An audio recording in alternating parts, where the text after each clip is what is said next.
નમસ્કાર નિર્માણ ન્યૂઝ સાથે હું છું યજ્ઞ જોઈએ આજના મુખ્ય સમાચાર તે પહેલા નજર કરીએ હેડલાઇન્સ પર। ગુજરાતની 26 બેઠક પર કુલ 371 ઉમેદવાર મેદાનમાં સૌથી વધુ સુરેન્દ્રનગરમાં 31 અને સૌથી ઓછા દાહોદમાં 7 ઉમેદવાર।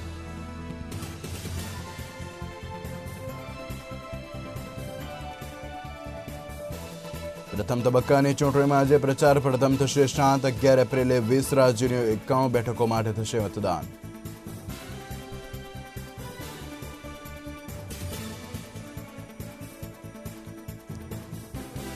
અફઘાનિસ્તાનમાં સેના આતંકવાદીઓ વચ્ચે અથડામણ, 100થી વધુ આતંકી ઠાર, 12 જવાનો થયા શહીદ।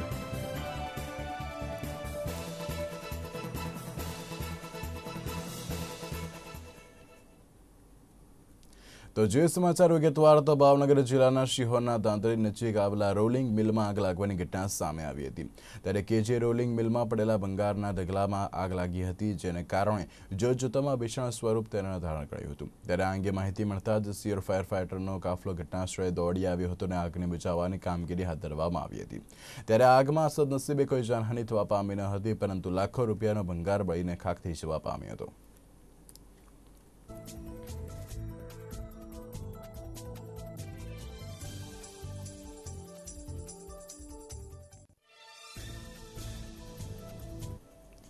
ગુજરાતમાં લોકસભા ચૂંટણીનો રંગ ધીમે ધીમે પકડી રહ્યો છે। ત્યારે 4 એપ્રિલના રોજ ચૂંટણી માટે ઉમેદવારી પત્ર ભરવાનો અંતિમ દિવસ હતો।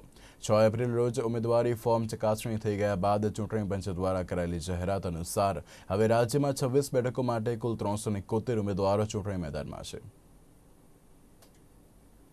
ગુજરાત રાજ્યની 26 લોકસભા બેઠક પર કુલ 572 ઉમેદવારી પત્ર ભરાયા હતા।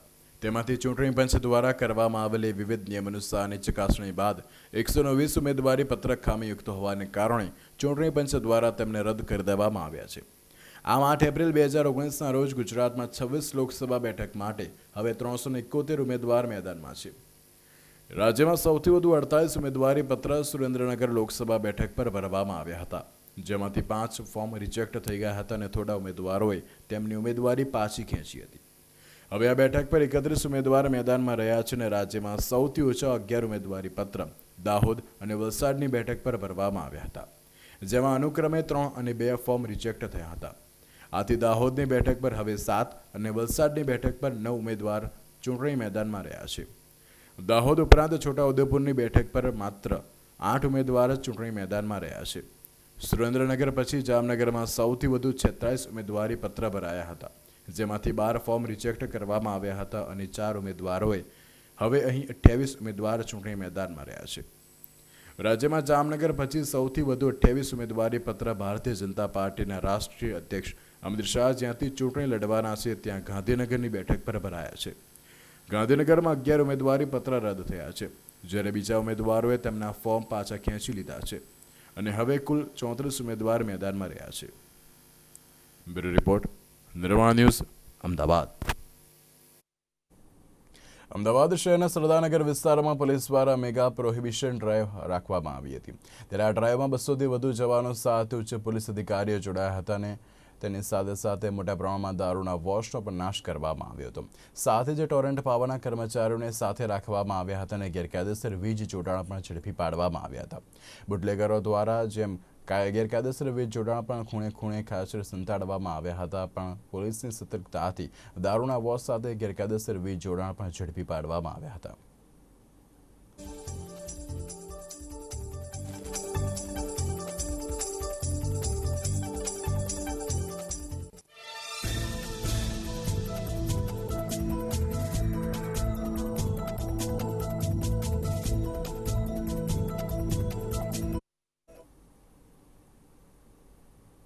અફઘાનિસ્તાનના બદગીસ પ્રાંતમાં સૈનિકો અને તાલિબાન લડાકોની વચ્ચે થયેલી ભયંકર અથડામણમાં 99 આતંકવાદી ઠાર થયા હતા, જ્યારે 12 સૈનિકો તેમાં શહીદ થયા હતા। સંરક્ષણ મંત્રાલયના જણાવ્યા અનુસાર સોમવારે થયેલી અથડામણની માહિતી તેમણે આપી હતી। ત્યારે ઉલ્લેખનીય છે કે 4 એપ્રિલે તાલિબાન દ્વારા જિલ્લાના અમુક સુરક્ષા ચેકપોસ્ટનો ખાત્મો બોલાવ્યા બાદ શનિવારે આતંકવાદીઓને જિલ્લામાંથી બહાર ખદેડવા માટે સરકારી સેનાએ મોટા પાયે જવાબી કાર્યવાહી કરી હતી। ત્યારે મંત્રાલયના જણાવ્યા અનુસાર આતંકવાદીઓએ સ્થાનિક લોકોના ઘરોને પોતાનું વડું મથક ભયજનક બનાવ્યું હતું. એવામાં સ્થાનિક નાગરિકોની સુરક્ષાને જોઈને સુરક્ષા બળોએ પાછળ હટવું પડ્યું હતું. લડાઈ હજુ પણ યથાવત છે ત્યારે બદગીસના બાલા અને મુરગહબ જિલ્લામાં તુર્કમેનિસ્તાનમાં સરહદ સાથે જોડાયેલા હોવાથી કૂટનીતિક દ્રષ્ટિએ ખૂબ જ મહત્વપૂર્ણ જણાઈ રહ્યું છે. આ દેશની પશ્ચિમ અને ઉત્તર પશ્ચિમ પ્રાંતોને પરસ્પર જોડે તે સરહદ આવતી હોય છે.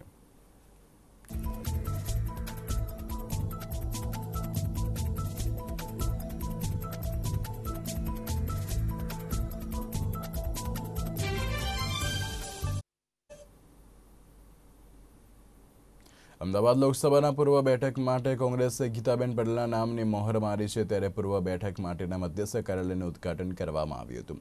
ઉદ્ઘાટન કાર્યક્રમમાં ધારાસભ્ય હિંમતસિંહ પટેલ સહિત વિપક્ષના નેતા દિનેશ શર્મા સહિત મોટી સંખ્યામાં કાર્યકર્તાઓ ઉપસ્થિત રહ્યા હતા અને આગામી ચૂંટણીને લઈને કાર્યક્રમોમાં પ્રચાર અને પ્રસાર માટે એક્શન પ્લાન પણ બનાવવામાં આવ્યો હતો.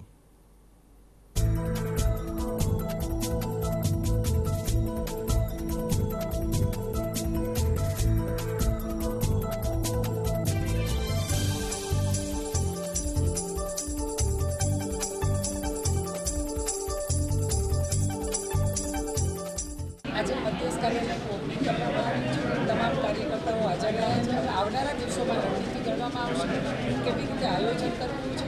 અને આ કાર્યક્રમની અંદર આપ જોઈ શકો છો હિંમતભાઈથી માંડી દિનેશભાઈ શર્મા, હિમાંશુભાઈ, શશિકાંતભાઈ અને ખૂબ જ મોટી સંખ્યામાં મહિલાઓ, કામિનીબેન, અમારા શહેર ખૂબ જ મોટી સંખ્યામાં કાર્યકર્તાઓ આજે બધા હાજર રહ્યા અને કાર્યકર્તાઓના ઉત્સાહ ઉપરથી આપ જોઈ શકો છો કે જીતવાના તો અમે જ છીએ અને એકદમ વિશ્વાસ પર આજે મને વિશ્વાસ છે કે અમે જીતીને આવીશું.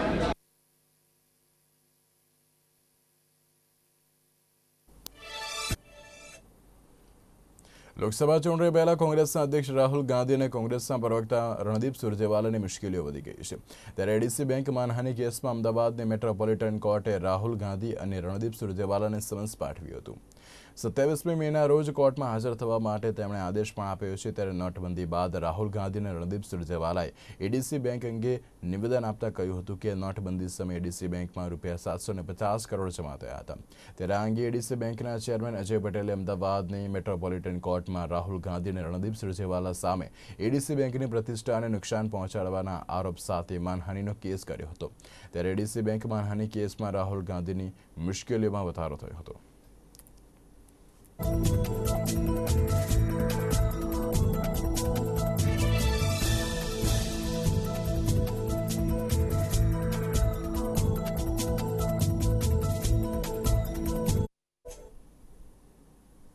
ગુજરાતમાં મતદાન હવે ગણતરીના દિવસો બાકી રહ્યા છે ત્યારે મધુ શ્રીવાસ્તવને વધુ એક ઝટકો પડ્યો છે. ત્યારે મધુ શ્રીવાસ્તવ દ્વારા મતદારોને ધમકાવતો વિડીયો સોશિયલ મીડિયામાં વાયરલ થયા બાદ ભારે ચર્ચાએ જોર પકડ્યું હતું.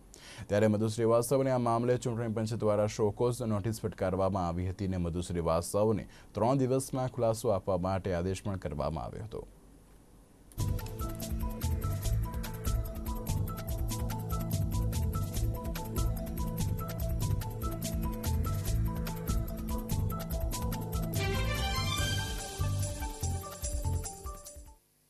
કોંગ્રેસ તરફથી પણ આવેદનપત્ર આપવામાં આવ્યું હતું અને મીડિયા તરફથી પણ માહિતી આપવામાં આવી હતી અને જો નોડલ ઓફિસર શ્રી છે એમને તપાસ આપવામાં આવી હતી અને એમની તપાસ રિપોર્ટના આધારે આજે એમને શોકોઝ નોટિસ અમારા તરફથી ઇસ્યુ કરવામાં આવી છે. આજે અમે એમને શોકોઝ નોટિસ ઇસ્યુ કરી છે અને પછી જ્યારે ખુલાસો રજૂ થશે ત્યારે અમે ફાઇનલ કન્ક્લુઝન ઉપર આવીશું.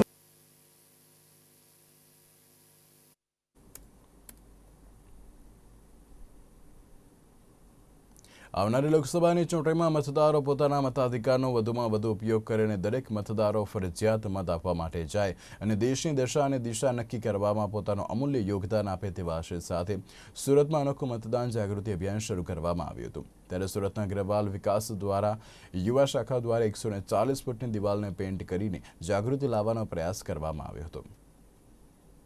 દેશની લોકસભાની ચૂંટણીને લોકશાહીનો પર્વ મનાય છે અને આ પર્વની ઉજવણીના ભાગરૂપે દરેક લોકો તેમાં ભાગ લેવો જોઈએ, જે માટે દરેક મતદારોમાં જાગૃતિ હોવી જરૂરી છે. કારણ કે દેશના સાચા વિકાસ માટે દરેક મત અમૂલ્ય છે. દરેક મત દેશની દશા અને દિશા નક્કી કરનારો છે. આ માટે જ આ મતદાનના દિવસે સૌ કામ પડતા મૂકીને મતદાન અવશ્ય કરવું જોઈએ. કંઈક આવી જ ભાવના સાથે મતદાર જાગૃત બને એવા શુભ હેતુથી અગ્રવાલ વિકાસ ટ્રસ્ટની યુવા શાખા દ્વારા મતદાન જાગૃતિ અભિયાન શરૂ કરાયું છે, જેના ભાગરૂપે સુરતના સિટીલાઇટ રોડ પર અનુવ્રત દ્વાર પાસે સુરત મહાનગરપાલિકા અને સુરત જિલ્લા વહીવટીતંત્રના સહયોગથી મતદારોને જાગૃત કરતું દિવાલ પર પેઇન્ટિંગ કરાયું હતું। उसमें ऐसा है कि हमने जो वॉल्स हैं, ये सबसे ज़्यादा आने जाने वाला रास्ता है जिसमें मैक्सिमम लोग रोज़ आते जाते रहते हैं। तो हमारा मेन मोटो ये है कि हम इसमें ऐसी कुछ चीज़ें बनाएं जिससे लोग सीखें और समझें। हमने यहाँ पे वोटिंग को मेन थीम रखा हुआ है और भी काफ़ी थीम हमने कवर अप किए हैं। मेन थीम ये है कि लोग इसे देखें और हमें वोट देना चाहिए, इस चीज़ को समझें। हर पेंटिंग कुछ कहता है कि आपको वोट कितना ज़रूरी है। आपका वोट 5 साल तक हमें एक नेता देता है जो हमारी कंट्री को बहुत ज़्यादा ज़रूरत है, और जिस नेता को आप समझते हैं महत्वपूर्ण, जो हमें एक अच्छा नेता साबित हो सकता है, उससे आप वोट करिए। सिर्फ एक कुछ समय की बात होती है जिससे हम वोट कर सकते हैं। तो ये सारी पेंटिंग्स वही मैसेज दे रही है कि कैसे हमें वोट देना ज़रूरी है। हमारे लिए अपने खुद के हक को हमें यूज़ करना चाहिए। અગ્રવાલ વિકાસ ટ્રસ્ટની યુવા શાખાના યુવા વિદ્યાર્થીઓ દ્વારા વોટ કરેગા યુવાની થીમ પર સિટી લાઇટના અણુવ્રત દ્વાર પાસે મતદાનનું મહત્વ સમજાવતા આકર્ષક વોલ પેઇન્ટિંગ બનાવવામાં આવી હતી। 140 ફૂટની દિવાલને પેઇન્ટ કરવા માટે 100 આર્ટિસ્ટોએ 4 કલાકમાં 29 કૃતિઓ બનાવી હતી, જેમાં તમારો વોટ તમારો અવાજ, દેશ માટે મતદાન કરો, મતદાન તમારો અધિકાર છે જેવા સ્લોગન અને આકર્ષક ચિત્રો દોરીને મતદારોમાં જાગૃતિ લાવવાનો પ્રયાસ હાથ ધર્યો છે। કેમેરામેન રાહુલ આહિર સાથે રિપોર્ટર ધ્રુવ સોમપુરા, નિર્માણ ન્યૂઝ, સુરત। બોરસદ તાલુકો એ કોંગ્રેસનો ગઢ ગણવામાં આવે છે, ત્યારે આ વખતે ભાજપ દ્વારા નવો ચહેરો મિતેશ પટેલને મેદાનમાં ઉતારવામાં આવ્યો છે। મિતેશ પટેલની વધુ મતોથી જીત થાય, જેને લઈને કોંગ્રેસના ગઢમાં આવેલા અલારસા, દહેમી અને પામોલ કે જ્યાં કોંગ્રેસનો વિસ્તાર છે, ત્યાં મુખ્યમંત્રી વિજય રૂપાણીએ જાહેર સભાને યોજી હતી અને કોંગ્રેસના ગઢમાં ગાબડું પાડવાના પ્રયત્નો ભાજપ દ્વારા કરવામાં આવ્યા છે।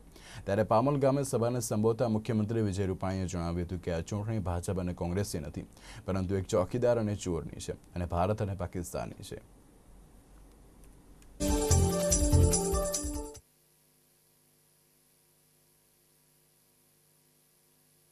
અમિત ચાવડાને ગમે તેવું બોલવું હોય તો એને અધિકાર છે, પરંતુ આ સંકલ્પ પત્ર જાહેર કરતા પહેલા અમિતભાઈ ને અરુણ જેટલીએ ગયા વખતના સંકલ્પ પત્રની સંપૂર્ણ છણાવટ અને લગભગ 90% વધુ કામો સંકલ્પો પૂરા થયા છે એની જે ઘોષણા કરી છે, મને લાગે છે કે અમિતભાઈએ વાંચી હોત તો એ કહી શક્યા હોત, પરંતુ જે રીતે કોંગ્રેસમાં હતાશા, નિરાશા એ અમિતભાઈના નિવેદનો ઉપરથી દેખાઈ રહી છે।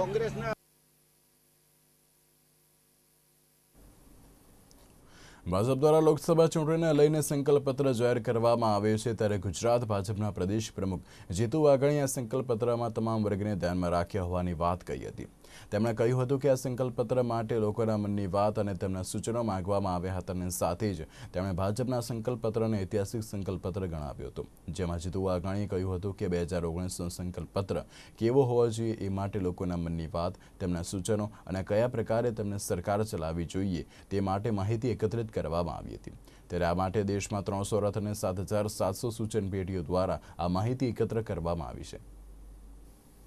मैं मानता हूं कि गांधी परिवार के एक चेले और भक्त वो कैसे बोल सकते हैं मेरे को मालूम नहीं है, क्योंकि कोई भी पार्टी वो नेतृत्व के आधार पर चलती है। मैं सिर्फ भारतीय जनता पार्टी की बात नहीं कर रहा हूँ, चाहे अटल जी हो, चाहे अडवाणी जी हो, मैं जवाहरलाल नेहरू से लेके इंदिरा गांधी से लेके राजीव गांधी से लेके सोनिया गांधी और राहुल गांधी तक नेतृत्व के आधार पर ही कोई पार्टी आगे चलती है, और वो नेतृत्व वो पार्टी को आगे ले जाती है, पार्टी उसको आगे ले जाती है।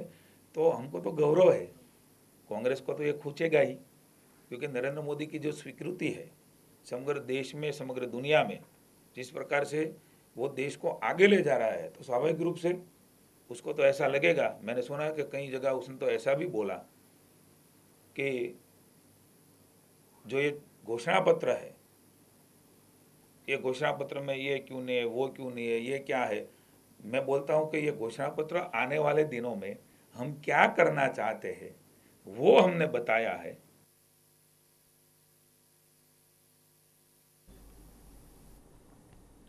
સુરત બેઠકના ઉમેદવાર દર્શના જરદોશના ઓલપાડ અને કરંજ વિસ્તાર કાર્યાલયના ઉદ્ઘાટન પ્રસંગે ભાજપના પ્રદેશ અધ્યક્ષ જીતુ વાઘાણી ઉપસ્થિત રહ્યા હતા અને કોંગ્રેસ સામે આકરા પ્રહારો કર્યા હતા અને તેમણે કહ્યું હતું કે તમારે ભારતને જીતાડવું છે કે પાકિસ્તાનને એ તમારે નક્કી કરવાનું છે।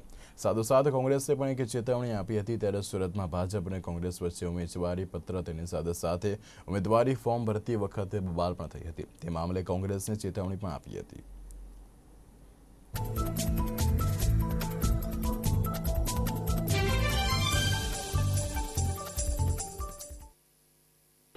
સુરત મહાનગરમાં મારી પાર્ટી દ્વારા પ્રવાસ ગોઠવવાનો છે। અલગ અલગ જ્ઞાતિના સમૂહને, પાટીદાર સમાજના શ્રેષ્ઠીઓને, સમૂહને, વેપારીઓને પણ મારે મળવાનું થયું છે। અત્યારે ઓલપાડ વિધાનસભા કાર્યાલયનું ઉદ્ઘાટન કર્યું છે। બારડોલીની 2 વિધાનસભા એમનું પણ કાર્યકર્તા સંમેલન અને ઉદ્ઘાટન થવાનું છે।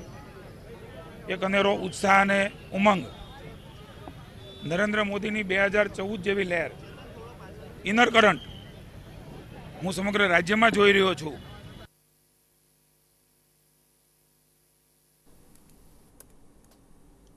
બનાસકાંઠામાં ભાજપના ઉમેદવાર પરબત પટેલ દ્વારા લોકસંપર્ક કાર્યક્રમ શરૂ કરવામાં આવ્યો છે, જેમાં બનાસકાંઠાના આદિવાસી વિસ્તાર એવા અમીરગઢ, ઇકબાલગઢ અને દાંતા સહિતના વિસ્તારોમાં લોકસંપર્ક કાર્યક્રમો કરીને લોકોને સરકારી સિદ્ધિઓ વિશે માહિતગાર કરવામાં આવી રહ્યા છે। ભાજપે 5 વર્ષ દરમિયાન મેળવેલી સિદ્ધિઓ અને યોજનાઓને ગરીબલક્ષી જે કામો કર્યા છે તે લોકો સમક્ષ વર્ણવીને ભાજપના ઉમેદવાર પરબત પટેલ લોકો 2 હાથ જોડીને ભાજપ અને નરેન્દ્ર મોદીને ફરી વડાપ્રધાન બનાવવા માટે જંગી બહુમતીથી જીતાડવા માટે અપીલ કરી રહ્યા છે। જેઓ જીતશે તેઓ તેમણે આશાવાદમાં વ્યક્ત કર્યો હતો। અને આજ 8 તારીખથી સમગ્ર જિલ્લામાં તમામ જિલ્લા પંચાયતની સીટ વાઇઝનો ચૂંટણી પ્રવાસ મિત્રો ચાલુ કર્યો। આજે જેની શરૂઆત અમીરગઢથી કરી, પણ તમામ જગ્યાએ જ્યારે જે મળું છું અને બધાનો જે મને આવકાર મળે છે એના ઉપરથી મિત્રો એમ લાગે છે કે જે અમારો ટ્રાઇબલ પટ્ટો કહેવાય, જે દોતા મતદાર વિસ્તારમાં અમીરગઢ આવે છે, પણ જે મારા કાર્યકરોનો ઉત્સાહ, આનંદ, ઉમંગ અને પ્રજાજનો તરફથી જે મિત્રો આનંદ મળે, મને શુભેચ્છાઓ મળે છે, એના તરફથી મને એવું લાગે છે કે આજ સુધીમાં આ જિલ્લામાં લોકસભાની સીટમાં ક્યારેય ન મળી હોય એટલી અભૂતપૂર્વ લીડથી અહીંનું કમળ નરેન્દ્રભાઈ મોદીને હાથમાં દિલ્હી જશે। જે કંઈ ઉત્સાહ અને આનંદ છે એ પણ મિત્રો નરેન્દ્રભાઈના નામે।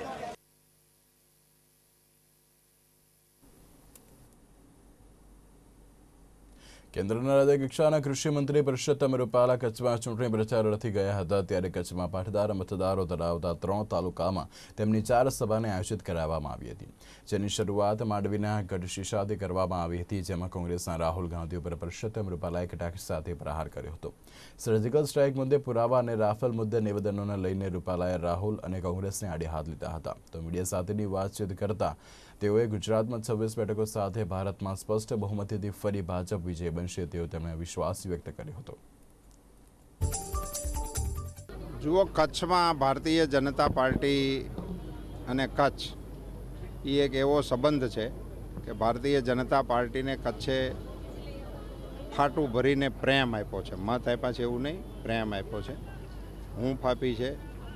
એટલે સમગ્ર કચ્છમાં ભારતીય જનતા પાર્ટીની તરફેણમાં પ્રચંડ વાવાઝોડું કહી શકાય એ પ્રકારનો મત છે। એની સાથે સાથે નરેન્દ્રભાઈ મોદીને ફરીથી વડાપ્રધાન બનાવવા માટે ગુજરાતની જનતાએ મન બનાવી લીધું છે। એટલે માત્ર કચ્છ જ નહીં, ગુજરાતની 26 બેઠકો ભારતીય જનતા પાર્ટીને ગુજરાતની જનતા જીતાડશે।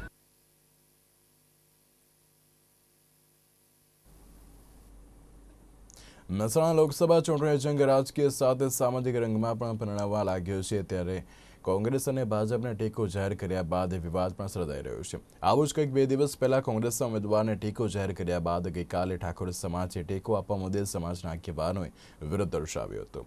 ત્યારે સોમવારના રોજ રાજપૂત ગણેશ સેનાએ કોંગ્રેસને ટેકો આપવા મુદ્દે ખુલાસો કર્યો હતો। આમ રાજકીય ચૂંટણી જંગ હવે સામાજિક જંગ બની ગયો હોય તેવી પરિસ્થિતિનું નિર્માણ થયું છે।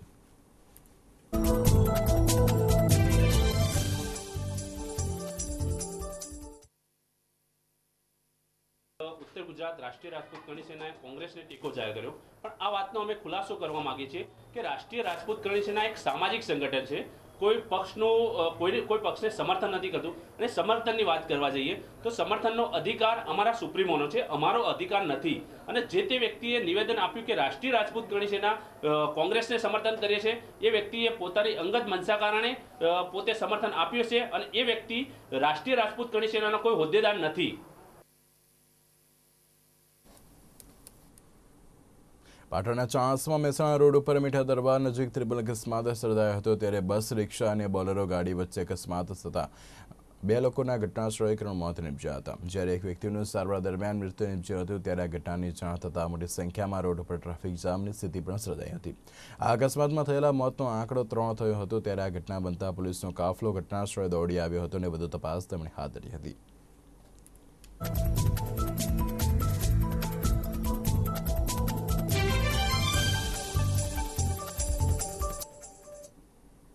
પાંચ માસ પહેલા સાવરકુંડલા તાલુકાના ઠવી ગામમાં થયેલા યુવકની હત્યાનો ભેદ ઉકેલવામાં એસઓજી પોલીસને સફળતા મળી છે. ત્યારે પ્રેમીને પામવા માટે પત્ની દ્વારા જ પ્રેમીને મોતને ઘાટ ઉતારવામાં આવ્યો હતો. ત્યારે પોલીસે 4 આરોપીની ધરપકડ કરીને વધુ તપાસ હાથ ધરી છે.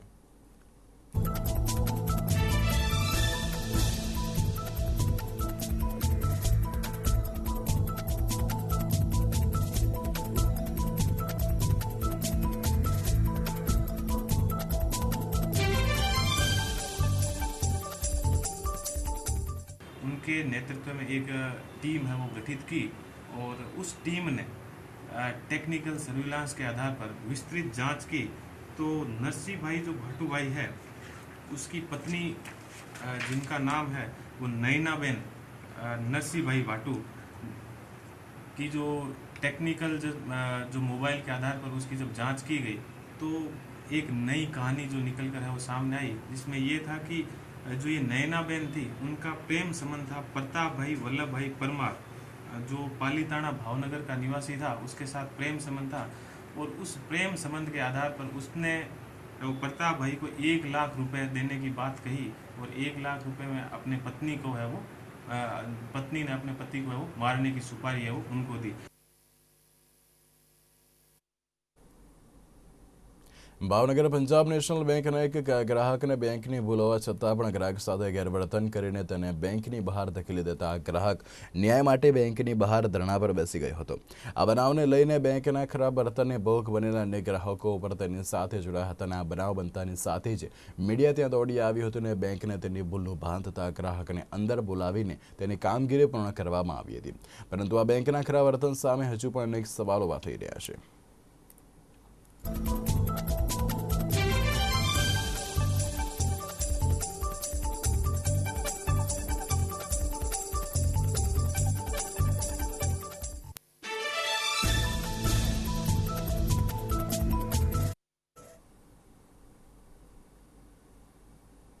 અમદાવાદ શહેરના આનંદનગર વિસ્તારની દેવોરમ કોમર્શિયલ બિલ્ડિંગમાં ભીષણ આગ લાગવાની ઘટના સામે આવી હતી. ત્યારે આગની ઘટનાની જાણ થતાં ફાયર ફાઇટરની ટીમ ઘટના સ્થળે દોડી આવી હતી. ત્યારે આગની ઘટના 9મા અને 10મા માળે લાગી હતી. ત્યારે ફાયર ફાઇટરની ટીમને પણ રાહત બચાવ કામગીરી કરવામાં મુશ્કેલી પડી હતી. ત્યારે રેસ્ક્યુ અને ફાયર બ્રિગેડના ઓફિસરના જણાવ્યા અનુસાર આ દુર્ઘટનામાં 40થી વધુ લોકોને રેસ્ક્યુ કરવામાં આવ્યા હતા. તેમજ બિલ્ડિંગમાંથી બહાર આવવા માટે એક જ રસ્તો હોવાથી લોકો ઓફિસમાં ફસાઈ ગયા હતા, પરંતુ ફાયર ફાઇટરની ટીમે રેસ્ક્યુ કરીને તમામ લોકોને બચાવી લીધા હતા.